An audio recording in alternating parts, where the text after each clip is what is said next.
Hello friends, the learning India की इस नई वीडियो में आप सभी का स्वागत है। आज का हमारा टॉपिक है India's nuclear doctrine, is there need for a change. जब भारत एक न्यूक्लियर पावर बना दोस्तों, इंडिया ने मई 1974 और मई 1998 में 2 न्यूक्लियर टेस्ट किए थे और उसी के साथ इंडिया एक न्यूक्लियर पावर बन गया था। लेकिन दोस्तों, इन न्यूक्लियर टेस्ट के बाद इंडिया पर बहुत सारी सैंक्शंस लगाई गई, बहुत सारे कंट्रीज ने इंडिया को अपोज किया, तो जिसके चलते इंडिया ने एक कॉम्प्रिहेंसिव न्यूक्लियर डॉक्ट्रिन दिया 2003 में। हालांकि 1999 में भी इंडिया ने न्यूक्लियर डॉक्ट्रिन दिया था, लेकिन कॉम्प्रिहेंसिव ऑफिशियल डॉक्ट्रिन 2003 में आया था और इसका मकसद था जो ग्लोबल कम्युनिटी है और जो और दूसरी कंट्रीज हैं उनकी जितने भी डाउट्स हैं, उनकी जितनी भी मिसअंडरस्टैंडिंग्स हैं, उनको दूर करना। और इसके अलावा इंडिया के न्यूक्लियर डॉक्ट्रिन ने एक चीज क्लियर कर दी कि इंडिया एक रेस्पॉन्सिबल कंट्री है और इसने जो भी न्यूक्लियर वेपन्स बनाए हैं वो सिर्फ और सिर्फ इंडिया की सोवरेनिटी और इंडिया की बाउंड्रीज को प्रोटेक्ट करने के लिए बनाए हैं,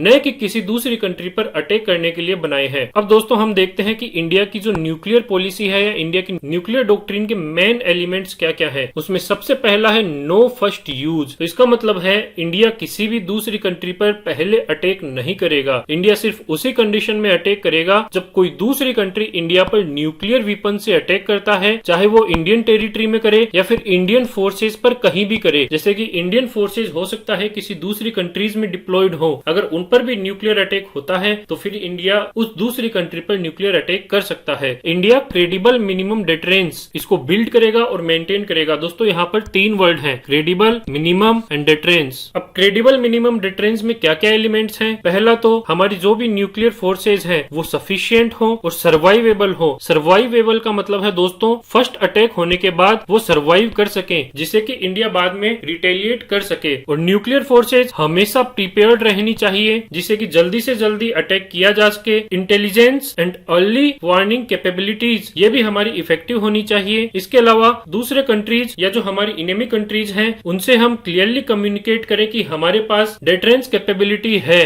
ताकि वो कभी भी हम पर अटैक करने की ना सोचे। और अंत में इंडिया की विल होनी चाहिए, जहां पर जरूरत हो वहां पर न्यूक्लियर वेपन्स का यूज कर सके। तो यह हुई क्रेडिबल मिनिमम डेटरेंस। इसके बाद तीसरा एलिमेंट है मैसिव रिटेलिएशन। जब भी इंडिया पर न्यूक्लियर अटैक किया जाता है तो फिर इंडिया इस तरह से रिटेलिएट करेगा कि जो इनेमी कंट्री है, जो हमारा शत्रु देश है, उसको अनएक्सेप्टेबल डैमेज होगा। तो इसका मतलब है दोस्तों, पहले किसी को छेड़ो नहीं और अगर दूसरा हमें छेड़ता है तो उसे नेस्तो नाबूद कर दो। चौथा एलिमेंट है कि न्यूक्लियर वेपन को लॉन्च करना है या नहीं, इसका डिसीजन हमारी पॉलिटिकल लीडरशिप लेगी। पॉलिटिकल लीडरशिप का मतलब यहाँ पर हमारे प्रधानमंत्री और काउंसिल ऑफ मिनिस्टर से हो गया। तो दोस्तों, यह पावर मिलिट्री को नहीं दिया गया है, पॉलिटिशियंस को दिया गया है और इसके लिए एक अलग से कमेटी बनाई गई है, न्यूक्लियर कमांड अथॉरिटी। दोस्तों, पांचवा एलिमेंट है कि इंडिया कभी भी नॉन न्यूक्लियर वेपन स्टेट्स के खिलाफ न्यूक्लियर वेपन्स का यूज नहीं करेगा। जैसे दोस्तों, मान लीजिए बांग्लादेश के पास न्यूक्लियर वेपन्स नहीं है। अब कभी भी अगर इंडिया की बांग्लादेश से लड़ाई होती है तो इंडिया कभी भी बांग्लादेश के खिलाफ न्यूक्लियर वेपन्स का यूज नहीं करेगा, चाहे कैसी भी कंडीशंस हो। छठा एलिमेंट है, मान लीजिए इंडिया या इंडिया के लोगों पर कोई केमिकल या बायोलॉजिकल अटैक होता है तो फिर न्यूक्लियर वेपन्स का यूज करना है या नहीं, इसका ऑप्शन हमेशा इंडिया के लिए ओपन रहेगा। तो दोस्तों, अगर आप इस पॉइंट को पढ़ें तो इसका मतलब है इंडिया ना ही तो न्यूक्लियर वेपन यूज करने से रिजेक्ट कर रहा है और ना ही कह रहा है कि वो न्यूक्लियर वेपन को यूज करेगा। यूज करना है या नहीं,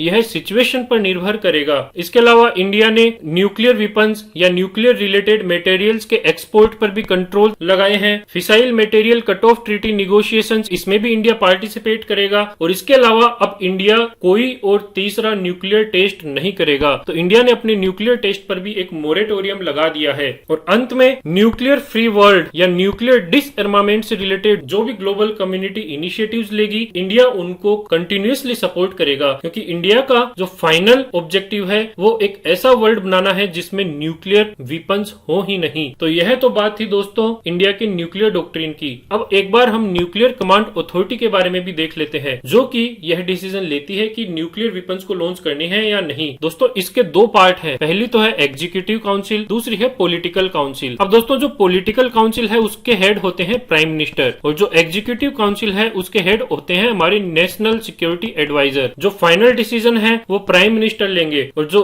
एग्जीक्यूटिव काउंसिल है उसका काम क्या होगा? पहला तो हमारे प्राइम मिनिस्टर और पॉलिटिकल काउंसिल को एडवाइस देना और फिर जो भी प्रधानमंत्री निर्णय लेते हैं उसको इम्प्लीमेंट करना। दोस्तों हालांकि यह डिसीजन प्राइम मिनिस्टर के पास है, लेकिन प्राइम मिनिस्टर को डिसीजन लेने से पहले इन कमिटीज और इन व्यक्तियों की एडवाइस लेनी होगी। तो अब हम देखते हैं कि इस न्यूक्लियर पॉलिसी का इम्पोर्टेंस क्या है। तो सबसे पहले तो दोस्तों जब इंडिया ने न्यूक्लियर टेस्ट किए थे तो इंडिया का बहुत ज्यादा विरोध हुआ था। तो यह न्यूक्लियर पॉलिसी है जिसकी वजह से इंडिया को ग्लोबल सपोर्ट मिला और इंडिया की क्रेडिबिलिटी बढ़ी कि इंडिया वाकई में एक रेस्पॉन्सिबल कंट्री है और न्यूक्लियर वेपन्स को वो अच्छे से यूज कर सकता है। दूसरा दोस्तों, न्यूक्लियर वेपन्स के बनने के बाद हमारी सिक्योरिटी इंश्योर हो गई थी, लेकिन न्यूक्लियर पॉलिटी ने हमारी प्रोस्पेरिटी को भी इंश्योर किया, क्योंकि अब हम हमारे सोशल इकोनॉमिक डेवलपमेंट पर भी इक्वली फोकस कर सकते हैं। और दोस्तों नो फर्स्ट यूज पॉलिसी और इसी तरह से जो और दूसरी पॉलिसीज थी उसकी वजह से इंडिया ने यह साफ कर दिया कि यह न्यूक्लियर वेपन्स किसी दूसरी कंट्री को नुकसान पहुंचाने के लिए नहीं है, बल्कि इंडिया की खुद की सोवरेनिटी को इंश्योर करने के लिए है। तो इसलिए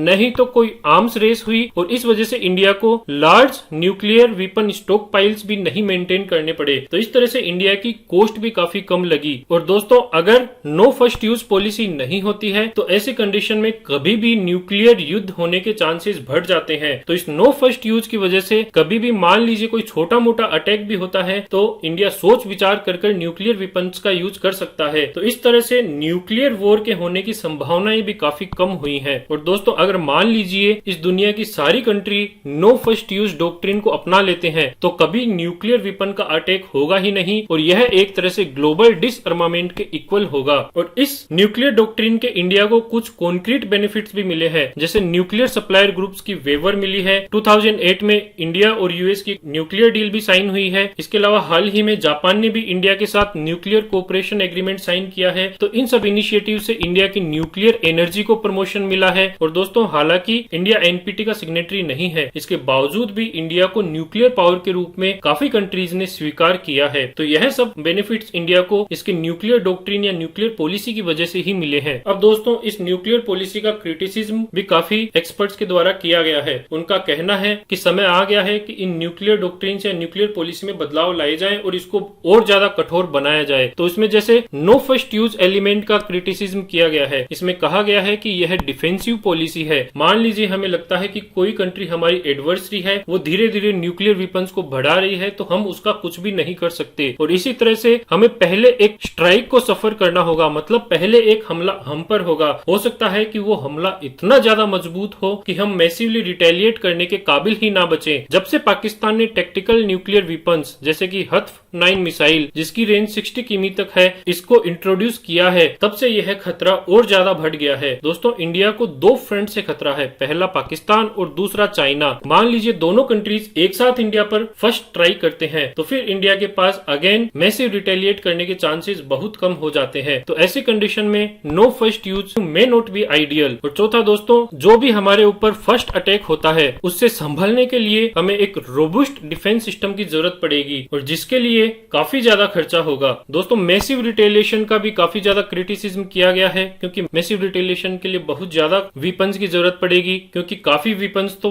फर्स्ट अटैक में ही डिस्ट्रॉय हो जाएंगे और उसके अलावा और दूसरे वेपन्स को मेंटेन करना काफी कॉस्टली होगा और काफी डिफिकल्ट होगा। क्रेडिबल मिनिमम डिटरेंस, इसका भी क्रिटिसिज्म किया गया है। इसमें जो मिनिमम वर्ड है इसका स्पेशली क्रिटिसिज्म किया गया है। काफी एक्सपर्ट्स का कहना है, इनफैक्ट आर्मी के ही कुछ लोगों का कहना है, क्रेडिबल मिनिमम डिटरेंस में से मिनिमम वर्ड को हटा दिया जाना चाहिए, क्योंकि मिनिमम वर्ड का मतलब यह है कि India minimum number of nuclear weapons को मेंटेन करेगा, जबकि जरूरत के हिसाब से इंडिया को और ज्यादा न्यूक्लियर वेपन्स को मेंटेन करने की जरूरत पड़ सकती है। अब दोस्तों यह तो था क्रिटिसिज्म। इसके अलावा काफी एक्सपर्ट्स की राय है कि इंडिया को अभी अपने न्यूक्लियर डॉक्ट्रिन्स को नहीं बदलना चाहिए। इसके पीछे क्या रीजन है, जैसे कि चाइना ने भी नो फर्स्ट यूज पॉलिसी को अडॉप्ट किया है और आने वाले फ्यूचर में वो इस पॉलिसी को बदले इसकी संभावनाएं बहुत कम है। और अगर इंडिया अपनी पॉलिसी को और ज्यादा एग्रेसिव बना लेता है तो इसके बहुत सारे बुरे प्रभाव होंगे। जैसे कि सबसे पहले तो इंडिया ने जितने भी बेनिफिट्स अचीव किए हैं वो सब रिवर्स हो जाएंगे, जैसे कि एनएसजी का वेवर हो गया, जापान के साथ एग्रीमेंट हो गया, इंडिया को एमटीसीआर और बाकी के दूसरे काफी ग्रुप्स का मेंबर बनाया गया है, वो मेंबरशिप छीन ली जा सकती है। जो साउथ एशियन रीजन है उसमें इंस्टेबिलिटी काफी ज्यादा बढ़ जाएगी, क्योंकि इंडिया पाकिस्तान और इंडिया चाइना की टेंशंस काफी ज्यादा बढ़ जाएंगी। इंडिया को एनएसजी की मेंबरशिप भी नहीं मिलेगी। हो सकता है इससे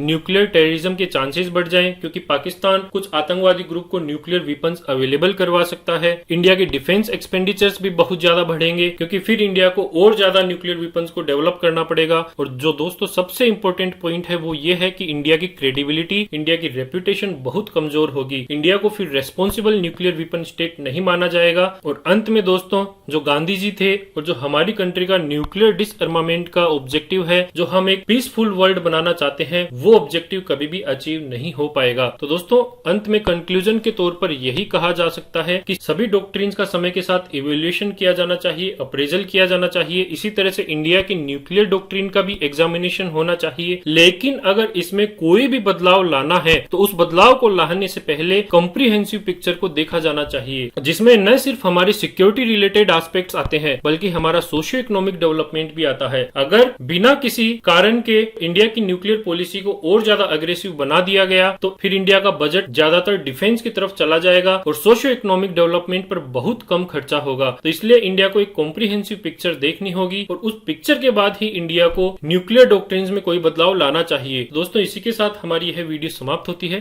थैंक यू।